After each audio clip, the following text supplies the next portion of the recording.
Autoline Daily is brought to you by Bridgestone, passion for excellence. This is Autoline Daily for November 9, 2010, and now the news. We keep reporting on how car sales are booming in China, but which cars are Chinese consumers buying? Here's a list of the top 10 models in the Chinese market. You'll notice that Volkswagen has the top spot with the Levita, which is based on the Golf. In fact, you'll notice that VW has 4 of the top 10 spots. General Motors has 2, Hyundai has 1, and the rest go to domestic Chinese automakers. The reason why you see company names like Shanghai Volkswagen and Shanghai GM is that foreign automakers are required to form joint ventures with Chinese car companies. There's a troubling sign for Toyota in car sales. Last month, the company's sales fell in China, in Europe, in the United States, and now Ward's reports they also fell in Canada. While the company ran into a slew of recalls and other quality problems in the last year, that mostly happened in the United States. But this drop in so many markets suggests that Toyota is facing other problems, and the fact that it's so widespread suggests this problem is not going to get fixed overnight. Last week, Ford launched a media campaign urging changes to a free trade agreement between the United States and South Korea, saying it does not do enough to allow more car exports to South Korea. And now Chrysler is jumping in on this issue. The company released a statement yesterday saying it doesn't support the agreement in its current form and that more needs to be done to even the playing field for shipping cars to South Korea. According to the Detroit News, over 400,000 Korean vehicles were exported to the U.S. last year compared to just 7,600 American cars shipped to South Korea.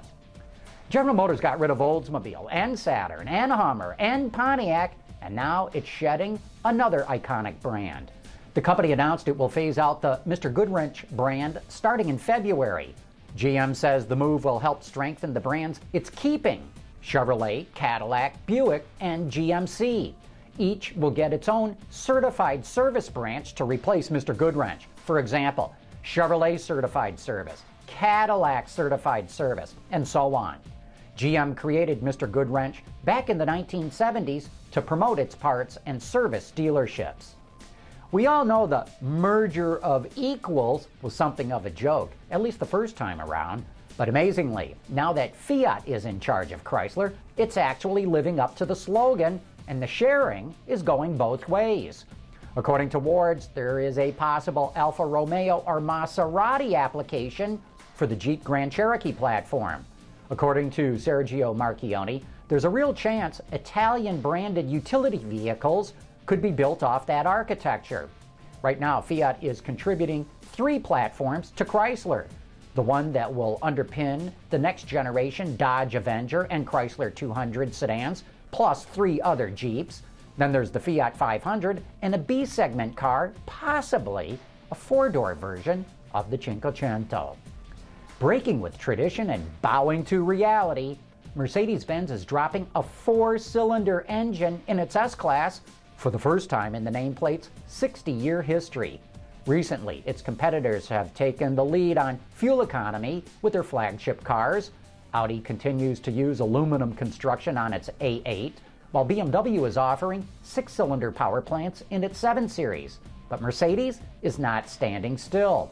According to Bloomberg, it's the first luxury automaker to offer a 4-banger in its flagship. With a small diesel, the bulky S-Class can still hit 100 kilometers an hour in 8.2 seconds. No word yet on what the fuel economy will be. It's going to be called the S250 CDI, and it arrives at dealerships early next year with a price tag of 3,700 euros less than the V6 version of the car, which starts at about 76,000 euros in Germany.